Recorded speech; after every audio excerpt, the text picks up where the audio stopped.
My name is Ilara Thorne. I didn't realize my daughter was about to learn the same lesson I did at her age. That in my family, love only shows up with strings attached. The night my mother-in-law handed out gifts to every grandchild except mine, I felt the air leave my lungs and the weight of my late husband's absence more than ever. 2 years after Alaric's death, we were still finding our balance. He had never been the golden child. He was the son who refused the family's money, refused their expectations, refused to be shaped into something profitable. He chose me. He chose independence. And for that, he was quietly sidelined. That night, in Celandine Thorne's formal dining room, the performance began. Velvet boxes, envelopes thick with cash, investment promises, applause after every name called. Vesper's children glowed with entitlement. Lucian's sons clapped like they'd rehearsed it. Then Celandine skipped Aveline. No pause. No apology. Just a smooth continuation, as if my child had never been seated at the table at all. Some children understand legacy, she said lightly, others don't. And the room let it happen. The dining room smelled like expensive perfume and candle wax. Crystal chandeliers hung above mahogany wood that gleamed under soft yellow light. Every surface looked polished, every chair positioned perfectly. This was Celandine's domain. Everything here had a price tag and a purpose. Aveline sat beside me, her small hands folded in her lap. She wore the navy dress we'd picked out together, the one with white buttons down the front. Her dark hair was pulled back neatly. She looked so much like Alaric in that moment that my chest ached. Celandine stood at the head of the table, silver hair swept into a tight bun. She wore pearls and a smile that never reached her eyes. Behind her, a mahogany cabinet held stacks of velvet boxes and thick cream envelopes. One by one, she called names. Cameron, Vesper's oldest son, stood grinning. Celandine handed him a velvet box. Inside was a watch, gold and heavy. The room applauded. Sienna, Vesper's daughter, received an envelope. For your college fund, Celandine announced. More applause. Lucian's sons went next. Each received investment account statements, printed on expensive paper, bound in leather folders. Aveline watched quietly, her breathing steady, waiting, but her name never came. Celandine set down the last envelope and brushed invisible dust from her hands. Some children understand legacy, she said, looking directly at me. Others don't. The room stayed silent, not uncomfortable, just accepting. Aveline whispered, "It's okay, Mama." But it wasn't okay. And I felt something crack inside me, something that had been bending for 2 years. Then Aveline stood. Not dramatic, not loud. She simply pushed her chair back and reached into the small canvas bag she'd brought. I'd thought it was just her sketchbook, something to keep her hands busy during a long adult dinner. She walked around the table, footsteps soft on the Persian rug. Every eye followed her. Vesper's mouth opened slightly. Lucian shifted in his seat. Aveline stopped in front of Celandine and held out a leather folio. It was small, handmade, the edges stitched carefully with dark thread. The leather looked worn but intentional, like something recovered and transformed. "I made this for you," Aveline said. Her voice didn't shake. Celandine stared at it like it might bite her. Then, slowly, she took it. Her fingers traced the stitching. She opened the cover.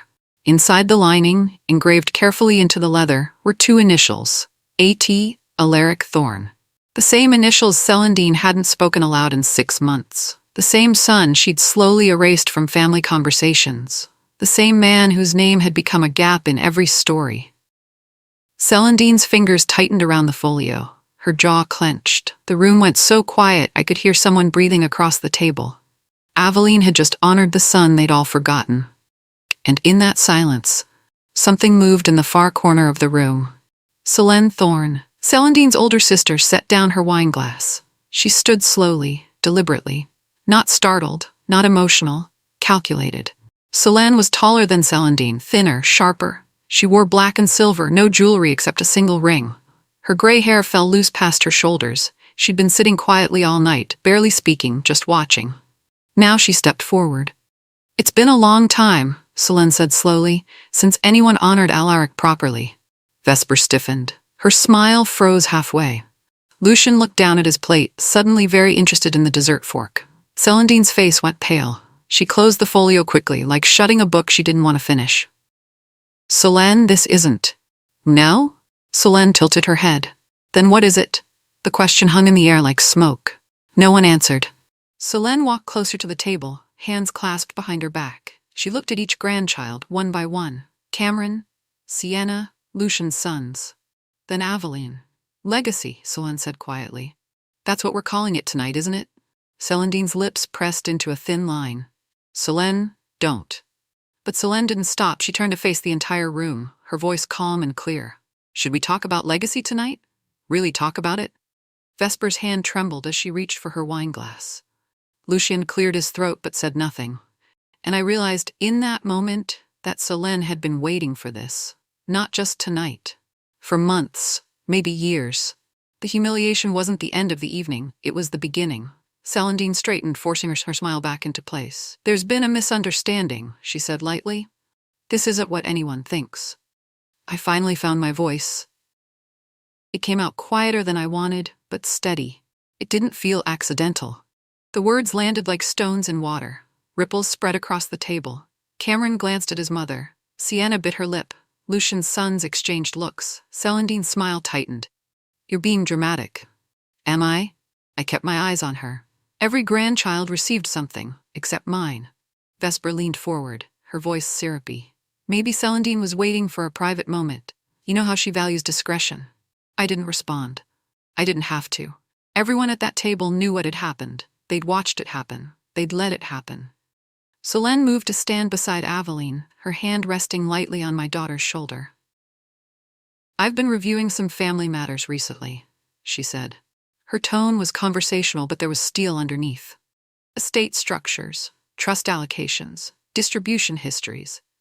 Celandine's fork clattered against her plate. That's private. Selene smiled, not warmly. Is it? The room divided in that moment. I felt it. Vesper and Lucian pulled closer to Celandine, circling like wolves protecting their territory. But a few relatives leaned back, eyes flickering between Selene and Celandine, suddenly uncertain. Aveline stood perfectly still, the folio still in Celandine's hands. My daughter's gift, my husband's initials. A bridge between what was buried and what refused to stay hidden. Selene's voice cut through the tension like a blade. Do any of you remember when Alaric refused the family funding? It was, 8 years ago? Celandine's face went rigid. That was his choice. Yes, Selene agreed. Yes.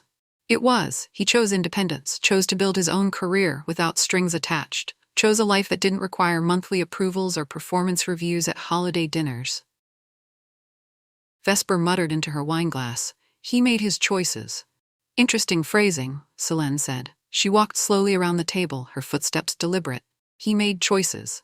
Past tense, as if the man himself is the only one who should carry consequences. Lucian shifted uncomfortably. Selene, what's your point? She stopped walking and looked at Aveline. My daughter stood straighter under her gaze, chin lifted. My point, Selene said, is that Alaric made choices for himself, not for his daughter. The words settled heavy in the room. Cameron looked away. Sienna's fingers twisted her napkin. Celandine set the leather folio down on the table, pushing it slightly away from herself. We don't punish children, she said carefully. Don't you? Selene's eyebrow lifted. Silence. Then Selene asked the question that would change everything. Are children punished for their parents' independence? No one answered. But the answer was already written in velvet boxes and thick envelopes, in applause given and names not called, in 2 years of holidays where Aveline sat at the table and was slowly erased. Celandine stood abruptly. This conversation is over. But Selene only smiled. No, I don't think it is. Celandine's hands gripped the edge of the table. For the first time all night, she looked unsure. What exactly are you suggesting, Selene? I'm not suggesting anything. Selene's voice remained calm. I'm asking a question. Do you believe exclusion builds character? Celandine's jaw tightened. She looked around the room, seeming to measure her words carefully. Finally she spoke. I believe discipline builds strength, yes. Discipline. Selene repeated the word slowly. Is that what we're calling it? Children need to understand that comfort is earned. Celandine's voice grew firmer, more confident. That legacy isn't automatic. That respect for family structure matters. I felt my hands curl into fists under the table. Vesper nodded along, agreeing with her mother like a puppet on strings. Selene turned to Aveline. Do you feel disciplined? Aveline looked at her grandmother, then back to Selene. Her voice came out clear and steady. I feel taught. Taught what? The room went still. Celandine's face flushed. Then I've learned, Aveline finished quietly. Celandine opened her mouth, but Solène spoke first. Good, she looked directly at her sister. Because I have too. The way she said it made the temperature in the room drop 10 degrees. The dinner ended shortly after. Dessert went untouched. Relatives left quickly, murmuring polite goodbyes that felt hollow. Cameron and Sienna were ushered out by Vesper, who avoided looking at me entirely. Aveline and I gathered our things in the entrance hall. The marble floors echoed our footsteps. I helped my daughter into her coat, fingers fumbling with the buttons. You okay? I whispered. She nodded. Are you? Before I could answer, Vesper appeared. She'd changed from dinner elegance into something sharper, more predatory. Her heels clicked against the floor as she approached. Can we talk? She didn't wait for my answer. Privately. I glanced at Aveline. Solène appeared in the doorway, silent and watchful. She nodded once. I understood. She'd keep Aveline safe. Vesper led me into a small sitting room off the entrance. She closed the door. The pleasantness dropped from her face like a mask. You need to stop, she said flatly. Stop what? Pushing this. Making accusations. Turning my aunt against my mother. Her voice was low and sharp. You're damaging family stability. I stared at her. Your mother humiliated my daughter in front of everyone. She was teaching a lesson. By exclusion, Vesper stepped closer. By boundaries. Alaric walked away from this family. You can't expect us to pretend that didn't happen. Aveline is 9 years old, I said quietly. She didn't walk away from anyone. But she benefits from his choices, doesn't she? You both do. The words hit like a slap. Before I could respond, my phone buzzed. A text from Lucien. Tomorrow. The next morning, Lucien called. His voice was careful, measured, like he was negotiating a business deal. Can you meet me for coffee? Just the two of us. I agreed. We met at a quiet cafe downtown, the kind with exposed brick and expensive espresso machines. Lucien was already seated when I arrived, 2 cups on the table. He stood when he saw me, gestured to the chair. Thank you for coming. I sat. Didn't touch the coffee. Lucien folded his hands on the table. Last night was unfortunate. Unfortunate, I repeated. The word tasted bitter. Celandine didn't mean to cause harm. She's protective of family structure. You know how she is. He paused. But I understand how it looked. I waited. He was building toward something. I want to help, Lucien continued, quietly, without all the drama from last night. He pulled an envelope from his jacket pocket and slid it across the table. There's a small private distribution here for Aveline, educational fund. No strings. I looked at the envelope but didn't touch it. It's enough to avoid conflict, he said. Enough to show good faith. We can move past this and maintain family peace. I picked up the envelope, opened it. Inside was a check, $5,000. Insulting compared to the investment accounts his sons received. But that wasn't the point. The point was silence, compliance, acceptance. I closed the envelope and slid it back across the table. No, I said simply. Lucien blinked. No? Keep it. I stood. Aveline doesn't need your guilt money. His face darkened. You're making a mistake. Maybe, I said, but it's mine to make. I left him sitting there, coffee going cold. By evening, the family narrative had shifted. It started with a Facebook post from one of the cousins, someone I barely knew. A photo of last night's dinner, carefully cropped to show only the gift-giving moment. The caption read, "So grateful for family traditions. Some people forget that gratitude comes before entitlement." Comments rolled in. Aunts and uncles I hadn't spoken to in years suddenly had opinions. Someone wrote, "Exactly. Legacy isn't automatic." Another, "Some people expect everything handed to them." No one mentioned Aveline by name. They didn't have to. I showed Aveline the post. She read it twice, her face unreadable. Then she handed my phone back. "Do they think I embarrassed Grandma Celandine?" she asked quietly.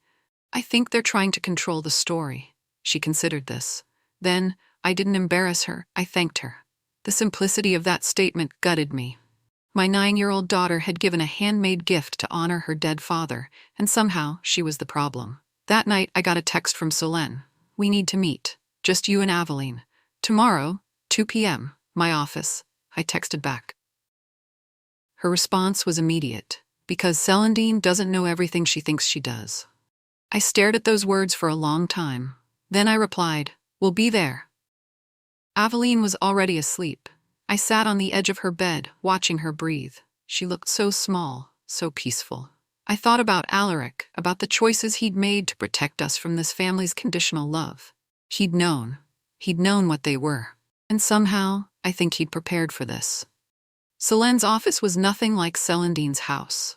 No marble floors or crystal chandeliers, just a quiet building downtown, 3rd floor, glass door with her name in simple black letters. She greeted us herself, led us into a conference room with a long wooden table and floor-to-ceiling windows overlooking the city. The room smelled like old paper and coffee. "Sit," she said gently. We did.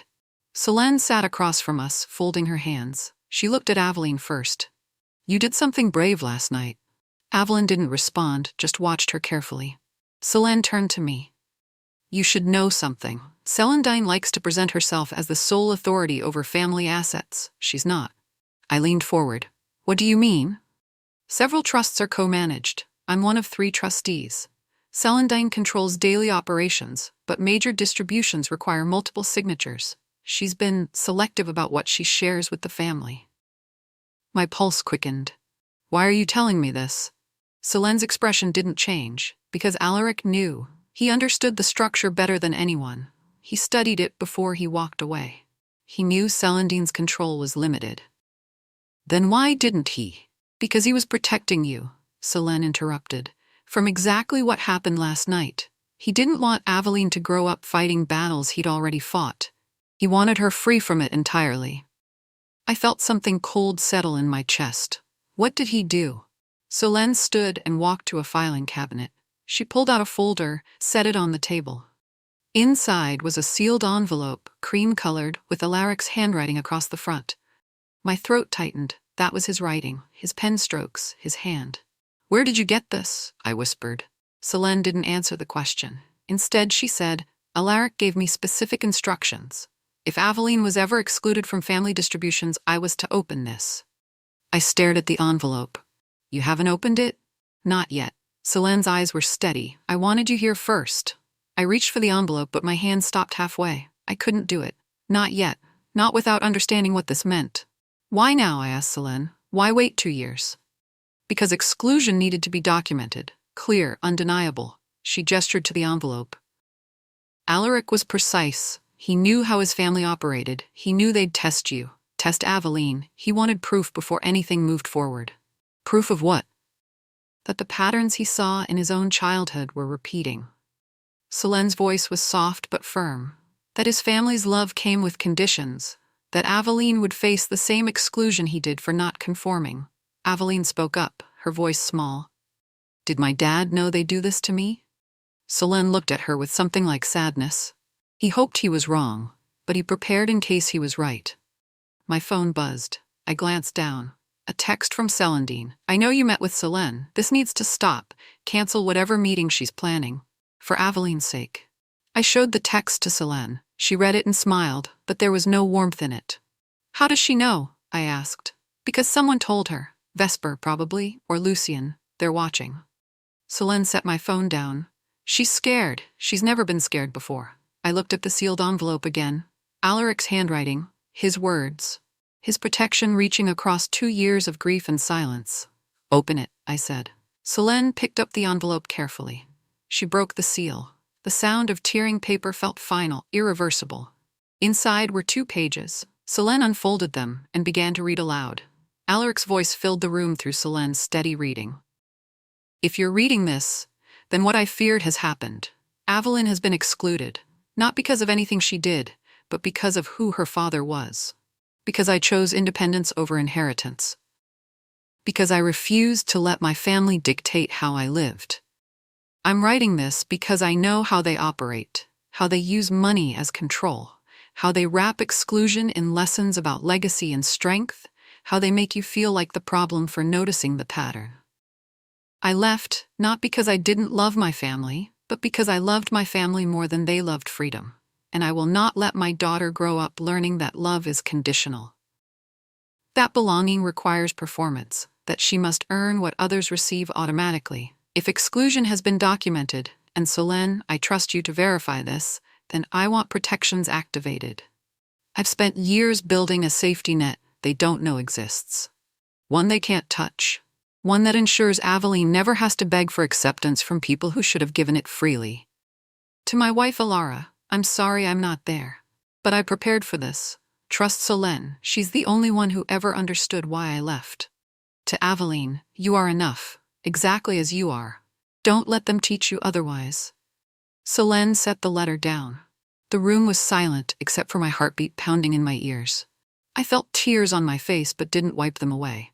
Aveline was crying too, quiet and steady. Solène reached into the folder again and pulled out another document. There's a legal attachment, she said. Alaric inserted a conditional clause into a minority trust allocation before his death. Very few people knew about it. What kind of clause? My voice cracked. Solène slid the document toward me. One that activates if exclusion is formally documented. I stared at the document. Legal language swam before my eyes, but certain phrases jumped out. Merit-based distribution, documented exclusion, conditional activation, protected beneficiary. What does this mean? I asked. Solène explained carefully. Alaric had a minority stake in several family trusts, small enough that Celandine never worried about it, but he structured his portion with a trigger clause. If Aveline was ever excluded from family distributions in a way that could be documented, his allocation would redirect entirely to her, not as a gift, as a legal protection. Documented how? Solène's expression didn't change. I recorded the dinner. The words hung in the air. I stared at her. You what? I recorded the entire gift distribution. Celandine's words, her deliberate exclusion of Aveline, her statement about some children understanding legacy. Solène's voice was matter-of-fact. It's time-stamped, clear, undeniable. My mind raced. That's evidence. Yes. For what? For proving that the exclusion wasn't accidental, that it was intentional, that it fits a pattern of using inheritance as punishment. Solène folded her hands. The clause requires documentation because Alaric knew claims alone wouldn't be enough. His family would deny everything. Call it misunderstanding. Blame grief or sensitivity. I felt something shift inside me. Not anger, something colder, clearer. They can't deny a recording, I said slowly. No, they can't. Aveline looked between us. What happens now? Solène met her eyes. Now the clause activates, and your father's protections become real. My phone buzzed again. Another text from Celandine. This is your last chance. Back down. I didn't respond. Instead, I looked at Solène. What do we need to do? She smiled. Nothing. I've already done it. Solène pulled up her laptop and turned it toward us. On the screen was a formal legal filing already submitted. The timestamp showed it had been processed that morning. I filed for conditional trust review based on documented exclusion, Solène explained. Under the terms Alaric established, this triggers an automatic examination of distribution patterns and beneficiary treatment. What does that mean practically? I asked. It means Celandine's control is temporarily suspended. All discretionary distributions are frozen until the review is complete. No more monthly stipends, no more investment account transfers, nothing moves until 3 trustees sign off. Solène's voice was calm, and I'm one of those 3 trustees. I felt my breath catch. Vesper and Lucian rely heavily on monthly family distributions. Vesper's lifestyle is completely funded by trust income. Lucian's business has consulting fees that are really just family money with paperwork. Solène closed the laptop. They're going to panic. How long does a review take? As long as it needs to. Her smile was thin. Could be weeks, could be months. Aveline's eyes were wide. Will they be okay? The concern in her voice made my heart ache. Even after everything, she was worried about them. Solène's expression softened. They'll be fine. They'll just have to live within actual means for a while. It might be educational. My phone started ringing. Celandine. I declined the call. Immediately, another call. Vesper. I declined that too. They know, I said. Of course they know. Legal filings are public record for family trusts. They've probably been notified already. Solène stood. You should prepare for a family assembly. Celandine will demand one. When? Tonight, if I know her. The assembly was called for 7 o'clock. Mandatory attendance, Celandine's text declared. Family emergency. We arrived at her house at exactly 7. Every light was on. Cars filled the driveway. Inside, the formal living room was packed. Vesper and Lucian sat close to Celandine. Other relatives filled the couches and chairs, looking confused and worried.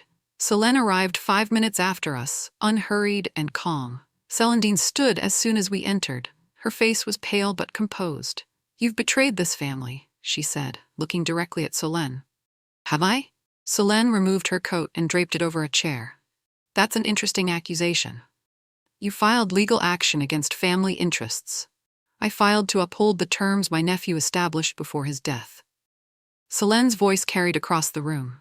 "Terms you either didn't know about or chose to ignore." Vesper stood up, her voice shrill. "This is about money. You're manipulating her," she pointed at me, "to attack Mother." "This is about exclusion," Selene corrected. "About a pattern of using inheritance as punishment, about teaching a 9-year-old that she's less than her cousins because her father chose independence." Lucian tried diplomacy. "Surely we can resolve this privately. Families shouldn't air conflicts through lawyers. Families shouldn't exclude children publicly and then demand privacy when called out." Selene shot back. Celandine's composure cracked slightly. "You recorded me, in my own home. I documented what happened. There's a difference. It's betrayal." Selene stepped forward. Her voice dropped, became softer, but somehow more dangerous. "You want to talk about betrayal? Let's talk about how you slowly erased Elric from family conversations, how you stopped mentioning his name, how you treated his death like an inconvenience, how you looked at his daughter and decided she didn't deserve what everyone else got automatically." The room went silent. Selene continued, "I'm not betraying family. I'm honoring his." Vesper's hands were shaking. "Do you have any idea what you've done? We have expenses, commitments. We can't just live without monthly trust distributions?" Selene's eyebrow lifted. "How devastating. You're freezing us out." Vesper's voice went high with panic. "I'm enforcing a review, temporarily, until we determine if exclusion patterns justify a restructure." Selene looked at Celandine. "Unless you'd like to admit that the exclusion was intentional and apologize, that would simplify things." Celandine's jaw clenched. "I have nothing to apologize for." "Then we proceed with the review." Lucian stood, trying to position himself as the reasonable one. "Selene, please. We're family. Let's find a compromise." "What compromise?" Selene asked. "The one where Aveline gets a small payment and we all pretend nothing happened? Where we teach her that public humiliation can be bought off with guilt money?" "That's not what I'm suggesting." "Then what are you suggesting?" Lucian had no answer. He looked at Celandine, who looked at Vesper, who looked at the floor. Cameron, Vesper's son, spoke up suddenly. "How long will the freeze last?" Everyone turned to look at him. His face was red. "I mean, I have college expenses, account transfers, things I need." Selene's expression didn't change. "Perhaps you should have thought about that before participating in your cousin's exclusion." "I didn't. I just—" Cameron stammered. "You applauded," I said quietly. Everyone looked at me. "When your grandmother handed you your gift, you stood, you smiled, you applauded, while my daughter sat there, waiting for her name to be called." Cameron's face went redder. He said nothing. The silence that followed felt like judgment. Certain trust accounts were frozen by mourning, the ones Vesper relied on for her lifestyle. The ones Lucian used to float his business operations. The monthly distributions that had been automatic for years suddenly required 3 trustee signatures, and Selene was refusing to sign. Vesper called me 4 times that day. I let each call go to voicemail. Her messages progressed from angry to desperate. "You're destroying our stability. Think about what you're teaching Aveline. This is cruel. Please, just talk to Selene, make her understand." I deleted each one without responding. By evening, Lucian tried a different approach. He showed up at our apartment. I let him in only because Aveline was at a friend's house and I didn't want a scene in the hallway. He looked terrible. Circles under his eyes, shirt wrinkled. "I need your help," he said without preamble. "With what?" "Convincing Selene to unfreeze the accounts, or at least mine. I have payroll to meet, contractors waiting, business obligations." I crossed my arms. And you have influence. She's doing this for you, for Aveline. If you asked her to stop..." "I'm not going to do that." Lucian's expression hardened. "Alara, you realize you're hurting innocent people. My employees, Vesper's children." "Innocent people," I repeated. "Like my daughter was innocent when she was excluded in front of everyone?" "That was different." "How?" He struggled for an answer. Finally, it was one night. This is ongoing. My daughter's exclusion was ongoing too. 2 years of being left out. 2 years of holidays where she sat at the table and was slowly erased. One night was just when it became too obvious to ignore. Lucian ran his hands through his hair. What do you want? An apology? Fine. I'm sorry. It shouldn't have happened that way. I don't want your apology, I said quietly. I want my daughter protected. 3 days later, Celandine requested a private meeting with Aveline. The request came through Selene, who forwarded me the message with a single line. Your choice, but I'll be there if you say yes. I showed the message to Aveline. You don't have to do this. She looked at the screen for a long time. Then I want to. Why? Because I want to hear what she says when it's just us. Aveline's voice was steady. I want to know if she's different when no one's watching.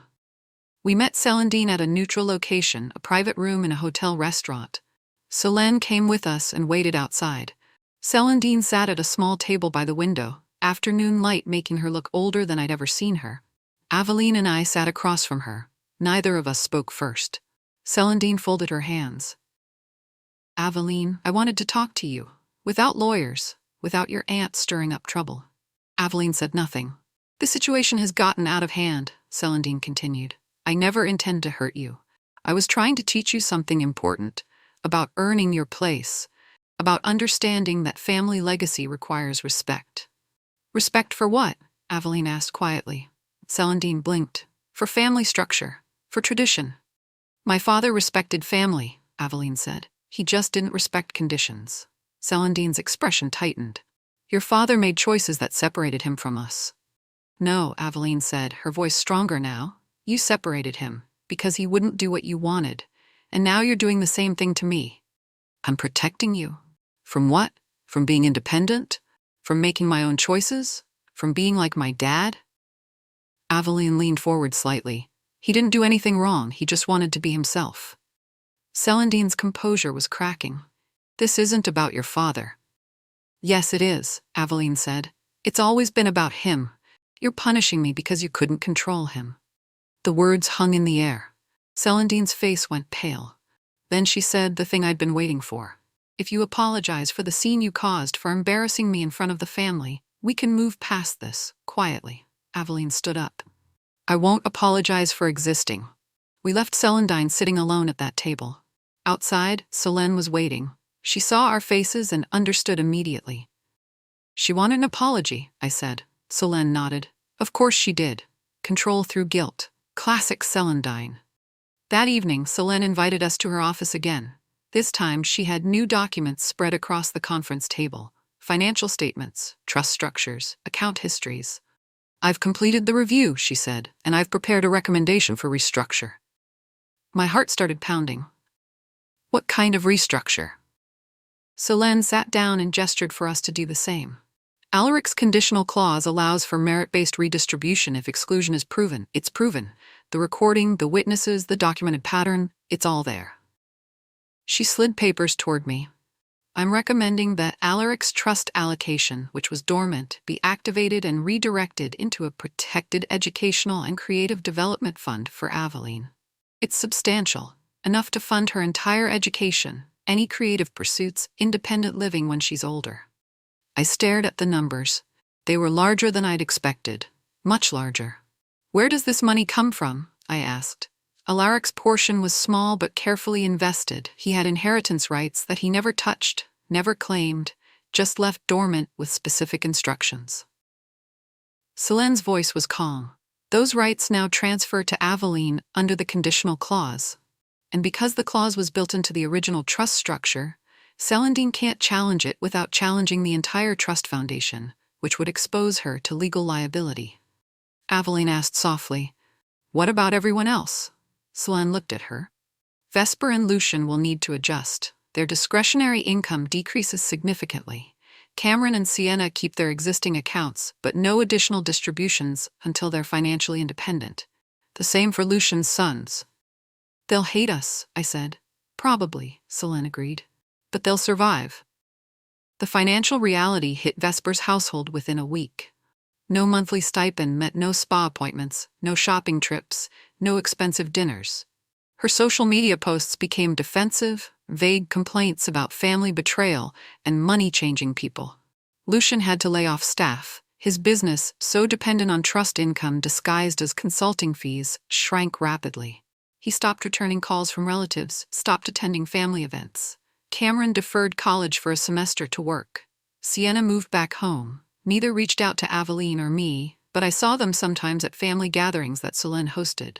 Smaller events, quieter, without Celandine's performance and control. The power dynamic shifted so gradually I almost didn't notice it happening. Relatives who'd once circled Celandine like satellites began drifting toward Selene, asking her advice, seeking her approval, understanding, finally, that control and love weren't the same thing. Vesper tried once more to reach me, a text late at night. You could fix this. You could ask Selene to reverse the restructure, for family. I stared at that word, family. The one they used as a weapon, a condition, a boundary that moved whenever someone refused to comply. I texted back, I'm protecting my daughter, like my husband tried to protect her, like your mother should have protected her. She didn't respond. 2 weeks later, Selene called another family meeting, not at Celandine's house, at her office. Attendance was optional but recommended. Everyone came, even Celandine. Selene stood at the head of the conference table. I'm finalizing the trust restructure today. You all know what that means. The room was tense. Vesper sat rigid, arms crossed. Lucian stared at the table. Celandine looked older somehow, diminished. Selene continued. Merit-based educational and creative investments are being redirected into Aveline's protected trust. This includes Alaric's dormant allocation plus reallocation of discretionary funds that were previously distributed monthly to certain family members. This is theft, Vesper said flatly. It's enforcement of terms established before Alaric's death. Terms built into the trust foundation. Terms approved by all 3 trustees, including myself and 2 others who are not in this room.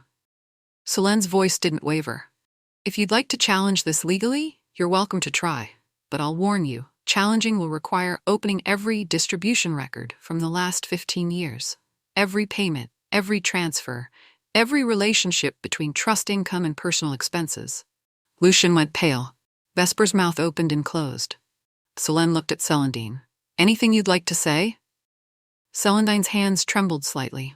For the first time, she looked uncertain. This isn't what Alaric wanted, isn't it? Selene pulled out Alaric's letter and set it on the table. His words are clear. Protection. Independence. Freedom from conditional love. He would have wanted family unity, Celandine insisted. He wanted his daughter to feel like she belonged, I said, finding my voice. Without performance, without earning it, just because she was his child, and you couldn't give her that. Celandine looked at me, then at Aveline. My daughter sat quietly, hands folded, watching her grandmother. I thought I was teaching her strength, Celandine said softly. You were teaching her exclusion, Selene said. There's a difference. The restructure was finalized that afternoon. Signatures applied, documents filed. Aveline's trust became active, protected, untouchable. Celandine sat in her chair long after everyone else left, staring at papers she could no longer control. The social landscape shifted quickly after that. Relatives who'd once relied on Celandine's approval for financial support found themselves adrift. Some reached out to Selene. Others quietly distanced themselves from the entire situation. Vesper's friends, the ones who'd attended her parties and shopping trips, vanished when the money did. Her social media went silent for weeks. When she finally posted again, it was different. Less performance, more reality. Photos of Cameron working at a cafe. Sienna in community college. A life that looked smaller, but maybe more honest. Lucian restructured his business, cutting it down to what he could actually manage without trust subsidies. It was painful to watch, but he survived. His sons learned to work summer jobs. They complained, but they learned. Cameron sent Aveline a message through social media. Short, awkward. Sorry about what happened. I should have said something. Aveline showed me the message. Should I respond? Do you want to? She thought about it, then typed back, thank you for saying that. Nothing more. She didn't need more. At a small family gathering months later, Selene's hosting, not Celandine's, I watched relatives interact differently. Quieter, less performance. People talked about actual struggles, actual lives, instead of competing for approval. Celandine attended but sat quietly in the corner. Several people spoke to her politely, but the circling had stopped. She was no longer the sun everyone orbited. Selene approached me during the evening. "How is Aveline?" "Good. Really good." I smiled. "She's taking an art class, using trust funds properly the way Alaric intended." Selene nodded. "He'd be proud." "Of her, yes. Of all this?" I gestured around. "I don't know." "He'd be proud that she's protected," Selene said firmly. That was all he wanted. The major reveal came 6 months after the restructure, at another family gathering.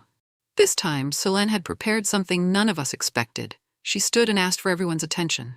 The room quieted. Even Celandine looked up. "There's something you all should know," Selene began, "about Alaric's planning, about what he actually did before he died." She pulled out documents, legal filings, trust amendments, all dated years before Alaric's accident. "Alaric didn't just insert a conditional clause," Selene explained. "He legally transferred his entire future inheritance rights into Aveline's name.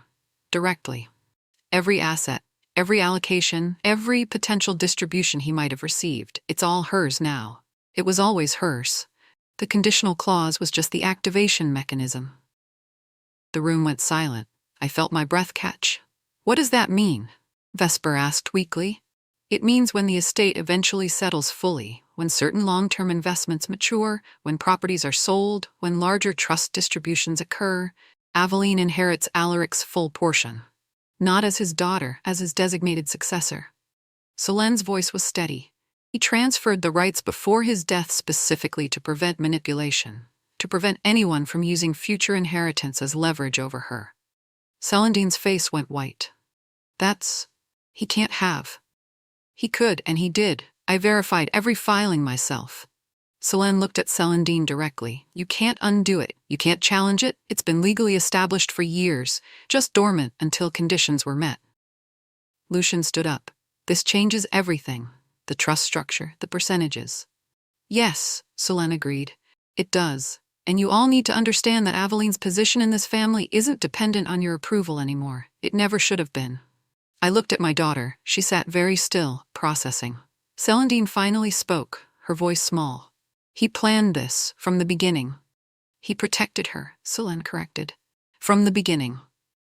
The final family gathering happened the following month. Formal, documented, all trustees present. Celandine had to acknowledge the legal reality publicly. The conference room felt cold despite the afternoon sunlight. Lawyers sat at one end of the table. Family members filled the other seats.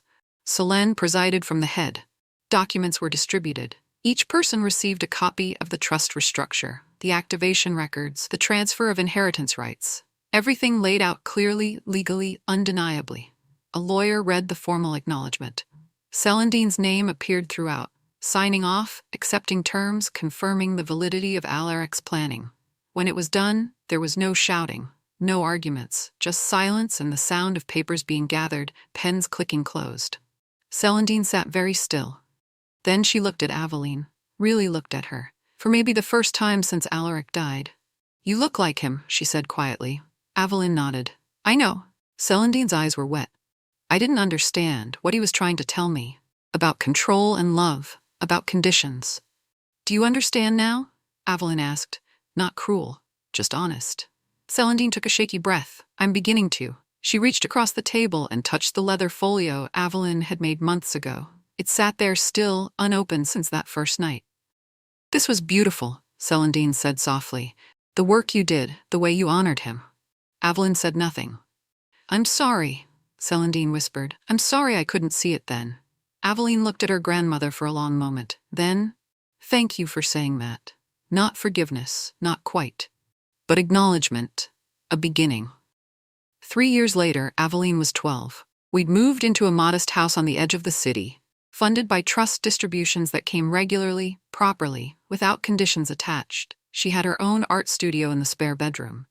Shelves full of leather scraps and tools and half-finished projects. The family dynamics had settled into something quieter.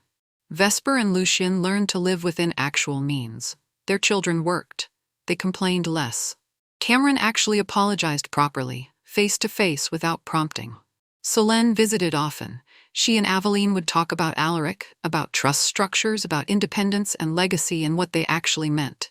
Celandine attended family gatherings but no longer controlled them. She was quieter, less certain.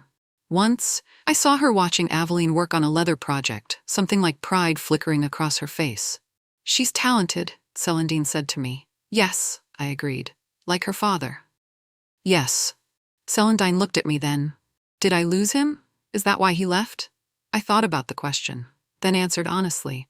"You lost the version of him you wanted, but the version he actually was. That man chose love over control, chose us over conditions, and he made sure his daughter would never have to make that same choice." Celandine nodded slowly. Not agreement, understanding. Aveline graduated from middle school with honors. She won an art competition. She made friends easily, laughed freely, never learned to shrink herself to fit into spaces too small for her spirit. She built her craft independently, funded by protections her father put in place, untouchable by people who tried to teach her that love was something you earned rather than something you deserved. In the end, they'd tried to teach my daughter that legacy was permission. What she showed them instead was that legacy is earned, not through compliance, but through honoring the people who loved you enough to set you free. And Alaric's real legacy wasn't money or trust funds or legal protections. It was a daughter who knew, without question, that she was enough, exactly as she was.